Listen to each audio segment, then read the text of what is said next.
국제 질서가 지금 만들어지고 있고요. 그래서 이제 46장에서는 애굽이 이제 어려움을 당합니다. 그러면 애국같이 강한 국가도 어려움을 당한다면 이제 작은 국가들은 말할 것도 없는 거죠. 예, 그래서 오늘은 이제 블레셋, 그러니까 블레셋은 이스라엘 영토 안에서 어느 위치에 있는가 하면 바닷가 쪽 해변에 쭉 위치한 그 도시 국가가 이 블레셋입니다. 그리고 이제 모압, 모압은 이제 지금의 요르단 쪽인데요. 그래서 동남쪽입니다. 예, 그래서 이제 그 나라에 대한 이제 하나님의 말씀이 이제 오늘 본문에 있습니다. 1절에 바로가 가사를 치기 전에, 여기서 말하는 가사는 지금의 가자 지역을 뜻합니다. 그래서 이집트하고 이스라엘하고 딱 경계선에 있는 것이 가자 스트립 아닙니까? 그래서 이제 애굽은 굉장히 이 가자가 중요합니다. 왜냐하면 완충지대거든요. 그러니까 저기 쳐들어올 때 가자에서 어느 정도 이렇게 막아주거든요. 그래서 우리 대한민국이 지금 완충지대 아닙니까? 러시아나 중국이 치러 올 때 우리 일본을 좀 이렇게 막아주는 이 가자가 바로 이제 그런 것입니다. 근데 여기가 다 블레셋 땅입니다. 자, 그런데 지금은 이제 바로가 더 문제가 아니라 지금 북쪽에서 내려오는 게 더 문제인 거죠.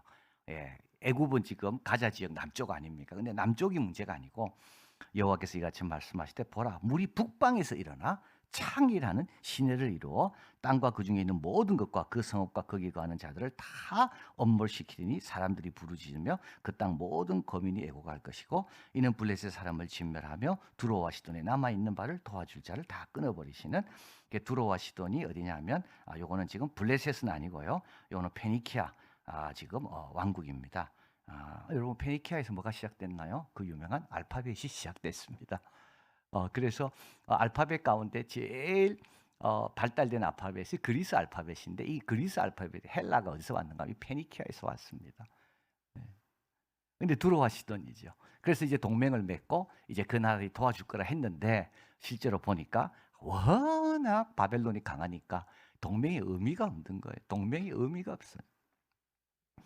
자, 바벨론이 중동의 패권을 잡은 후 약 10년 뒤에, 그러니까 기원전 594년입니다. 바벨론 왕을 대적하기 위해 요 조그만 왕들, 에돔, 모압, 암몬, 두로, 시돈, 또 남유다, 이 나라들이 다 힘을 합친 겁니다. 될 줄 알았겠죠.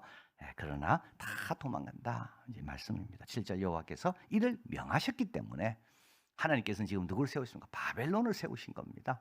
하나님께서 바벨론을 세우셨기 때문에, 하나님은 바벨론을 지금 사용하고 계시기 때문에 어느 누구도 아무리 힘을 합쳐도 바벨론을 당할 자가 없는 거죠.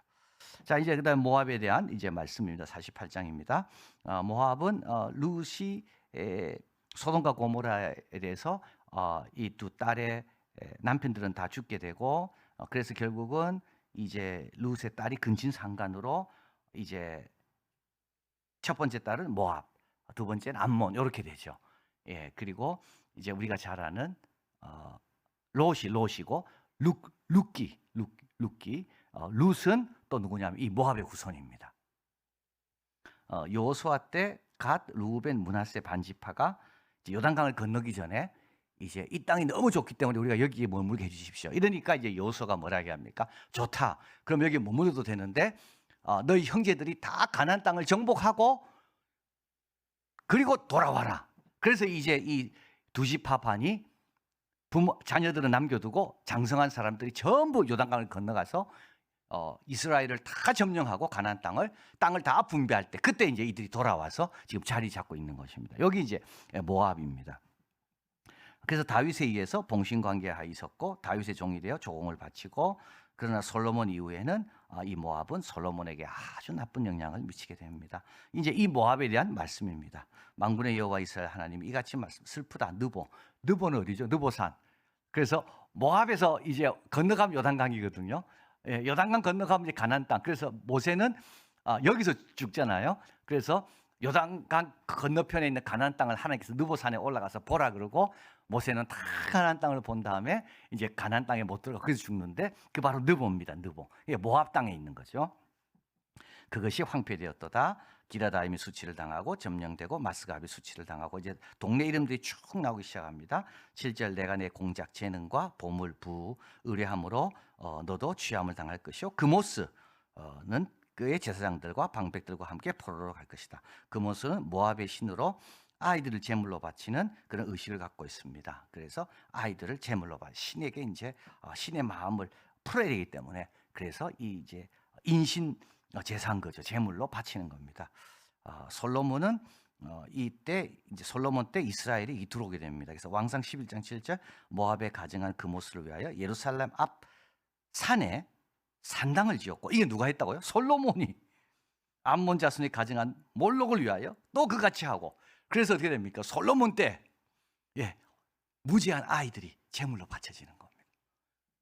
여러분, 지혜의 왕이 아니에요, 솔로몬은. 여러분, 이게 지혜의 왕입니까? 살인하지 말라고 십계명이 그래 돼 있는데, 그죠? 그 모습의 신을 가져와 가지고 산당을 세우고 예루살렘에, 이게 지혜의 왕입니까? 여러분, 이런 게 지혜입니까? 아닙니다. 이게 솔로몬이 이랬습니다. 솔로몬이.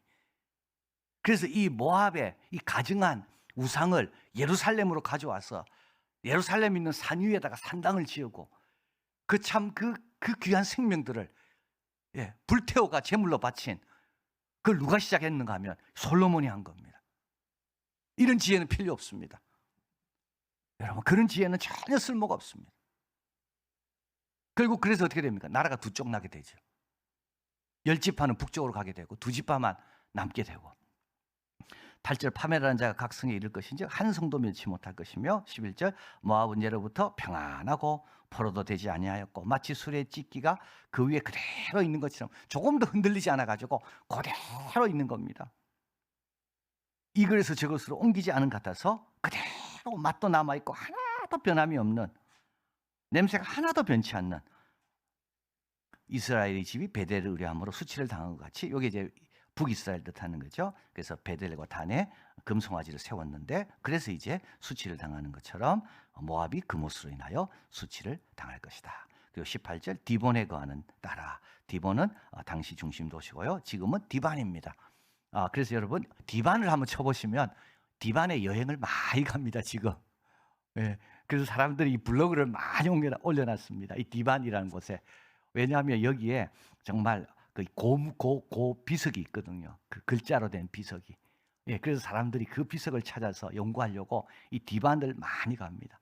근데 이때는 디본이 중심 도시였는데 지금은 인구가 얼마 안 되는 아주 작은 마을입니다. 그래서 디본에 거하는 딸아, 내 영광의 자리에서 내려와 메마른 데 앉아라. 모압을 파멸하는 자가 올라와서 너를 쳐서 내 요새를 파괴하였습니다. 자, 그리고 27절 내가 이스라엘을 조롱하지 아니하였느냐, 그가 도적 중에서 발견되냐, 내가 그를 말할 때마다 내 머리를 흔들더라. 또 모압은 이스라엘 백성이 어려움 당할 때, 남유다가 어려움 당할 때 어떻게 됩니까? 막 비웃고 조롱하고, 아주 참 멸시하는 그 표현, 그 머리를 흔들고, 이런 게 모압의 또 죄입니다. 그래서 모압의 심판의 이유는 삼중적입니다. 하나님 앞에 자기를 높이고 또 가증한 우상을 섬기고 또 하나님의 백성을 조롱하는 이 삼중적인 죄입니다. 29, 30절 우리가 모압의 교만을 들었나니 심히 교만 곧 자고와 오만과 자근과 그 마음의 거만이로다. 나 여호와가 말하노라. 내가 그의 노함에 허탄함을 아노니 그가 자긍하여도 아무것도 성취 못하였도다. 여러분, 교만은 아무것도 이루게 못합니다. 여러분, 교만을 즐기면 안 됩니다.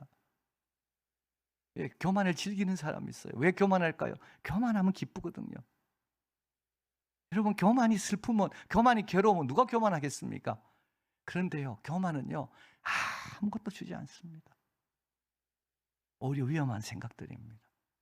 그러니까 이들은 얼마나 자고하고 오만하고 자긍하고 마음이 거만하고, 근데 아무리 자긍하여도 아무것도 성취할 수가 없습니다. 오히려 겸손하고 자기를 낮추고 이러면 어떻게 됩니까? 성취합니다. 하나님 나라에 쌓아둡니다. 교만하면요, 아무 생기는 것도 없는데 자기 혼자 지금 착각에 빠지는 거죠. 자, 42절 모압이 여호와를 거스려 자만하였으므로 멸망하고 다시 나라를 이루지 못하리로다. 그래서 모압은 이스라엘이 남유다가 멸망한 지 5년 후에 모압도 멸망하게 됩니다. 자, 그런데 이제 47절에 그러나 내가 말이래 모압의 포로를 돌아오게 하리라.